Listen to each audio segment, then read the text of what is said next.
vous pouvez regarder. Tout d'abord, la brioche.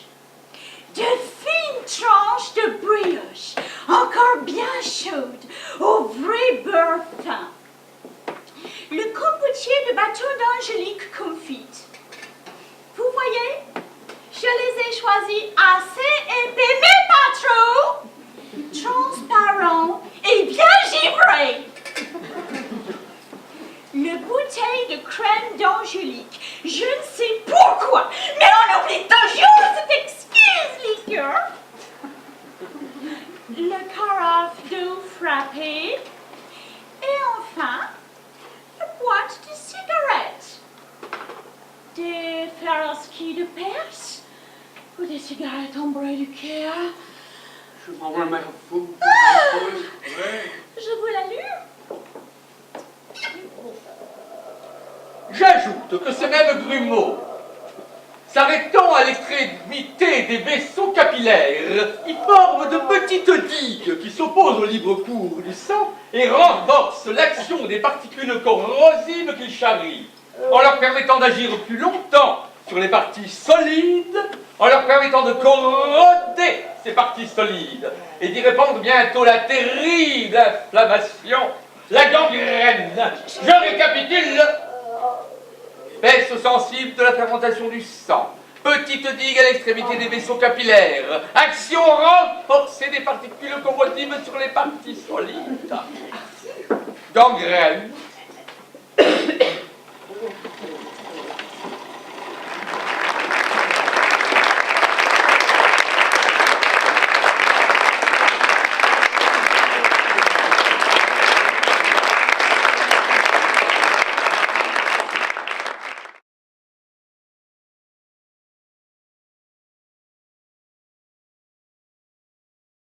C'est un retour pour ces connards.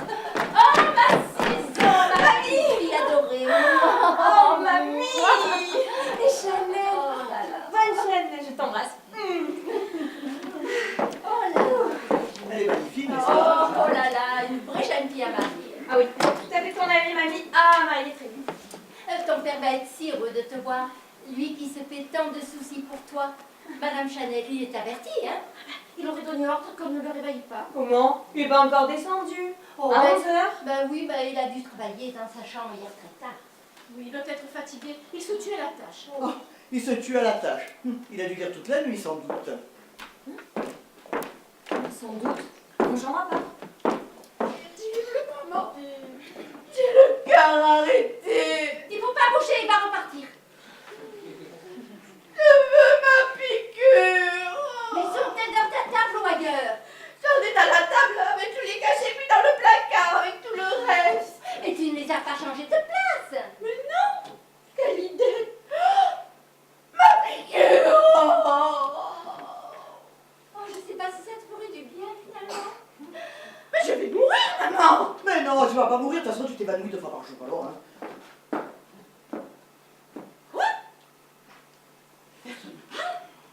Personne ne bouge. Ah, j'ai compris. Vous me regardez mourir. Vous allez me laisser crever comme un chien des rues. Non, ne me touche pas. Je vous enterrerai toutes. Louise, ma piqûre. Oh, on voudrait bien, mais tous vos médicaments ont disparu. Disparu? Et on n'osait pas te le dire. Parfait. Eh bien, je vais débarrasser la maison. Je vais partir comme j'ai vécu.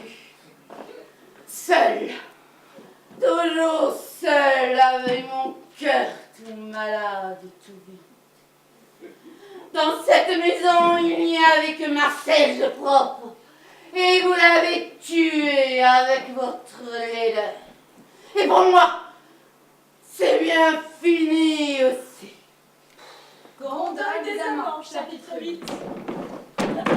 J'ai trouvé les médicaments. Ah, vite, vite, vite, la bonne ampoule, vite, nous allons à côté. Soutiens-moi, maman, soutiens-moi.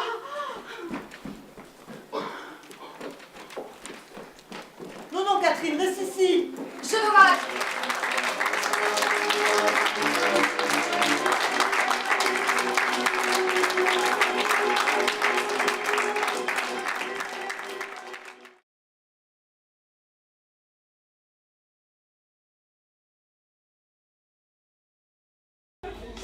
Bonjour. Bonjour.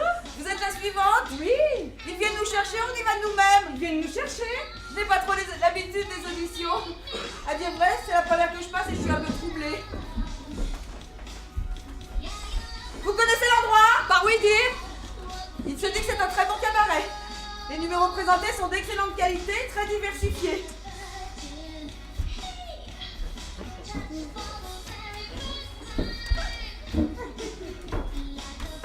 Ça a l'air bien ce que vous faites?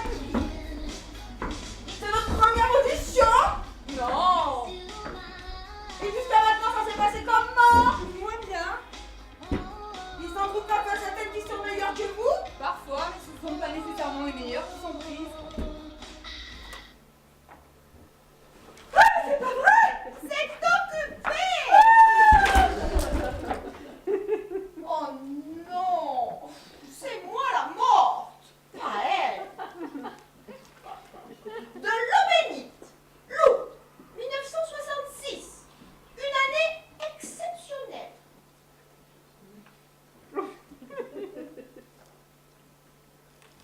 Ça va mieux?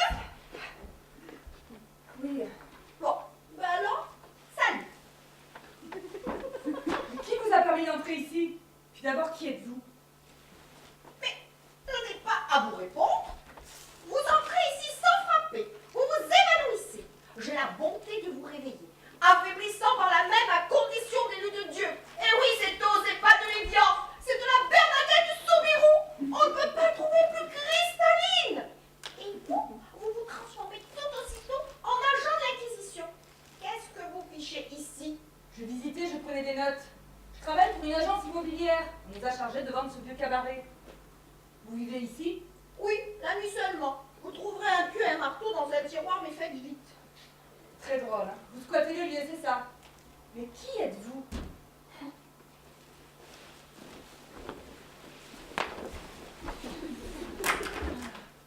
Sarah! Bernard! Vous m'excuserez si je ne lève pas, mais ma jambe s'est quelque peu effritée avec le temps et j'arrive plus à tenir debout. Il fut un temps où il me suffisait d'avancer de 3 pas pour frapper les 3 coups. Elle mettait par-dessous des rondelles en caoutchouc car elle ne supportait pas qu'on entende sa jambe de bois. Et ça se veut drôle.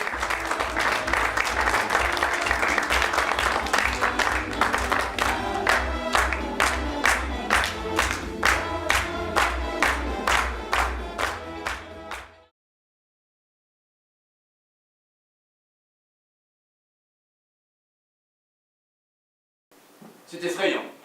Je marche au-dessus d'un précipice. À chaque instant, je peux découvrir un détail immonde qui me transforme en salaud. J'avance sur un fil. J'avance à la rencontre de moi sans savoir si la destination est la bonne.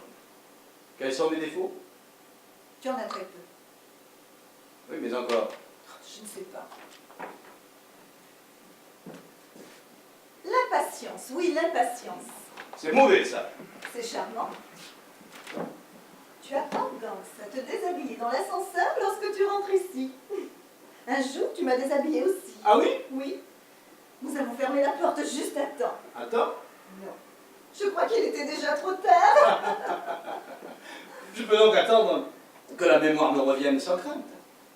Parce que parfois, je me demande si mon esprit ne se bloque pas exprès. S'il ne tire pas un avantage à ne plus se souvenir. Quel avantage? L'avantage de ne pas savoir. Mon esprit se protège dans l'ignorance. Il fuirait une vérité. Ah oui.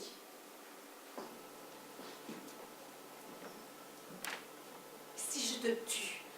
Si je dois mourir, je veux que ce soit par toi. Ton absence, elle va m'empoisonner. Elle ne me tuera pas. Reste, s'il te plaît. Reste avec moi. Je ne veux pas d'autres femmes. Je ne veux pas d'autres assassins. Adieu.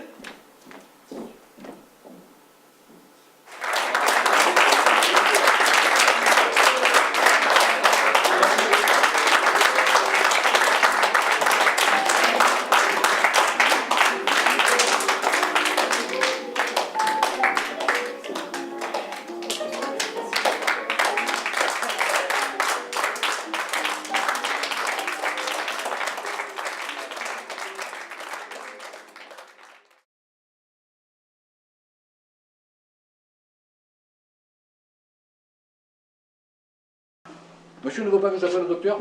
Non, pas du tout. J'avais pensé que monsieur est en médecin, peut-être que... Non, non, pas dans le service. Hein. Bon, il n'y a que si je suis malade un jour que je me permettrai d'appeler monsieur docteur. Voilà, c'est ça. Au revoir, monsieur. Au revoir, mon ami. Pourquoi il va au revoir, vous partez? Ah non, monsieur, je vais à l'office. Bon, ne me dites pas au revoir, dites-moi... Ne me dites rien, d'ailleurs. Hein. Nous n'allons pas commencer à vous dire au revoir chaque fois que vous quitterez une pièce, et bonjour chaque fois que nous nous rencontrerons. Ça n'en finirait plus. Et on arriverait à s'embrasser distraitement avant d'aller se coucher. Vous aurez l'obligation de me prévenir aussitôt que madame sera rentrée. Ah mais alors, je préviens monsieur que madame est rentrée. Allons, bon, eh bien, alors, donnez-nous du thé. Mais dans 5 minutes, pas avant. Bien, monsieur. Je vous sonnerai, d'ailleurs. Bien, monsieur. Voulez-vous venir un instant, mademoiselle, je vous prie? Tout de suite, monsieur. Chacun de vous s'en va donc seul alors. Comme elle s'intéresse à tout. Hein. Et non, on nous demande d'amener nos secrétaires. Ah, Oui, et ils sont intransigeants là-dessus. Et alors là, madame est servie. comment? Mais je ne vous ai rien demandé, enfin. Oui, je vous ai fait préparer un dîner. Je pense que tes amis te feront l'amitié de rester avec toi. Puisque nous avons repris la soirée hier soir, il faut la continuer. À table. Bon appétit. Bon.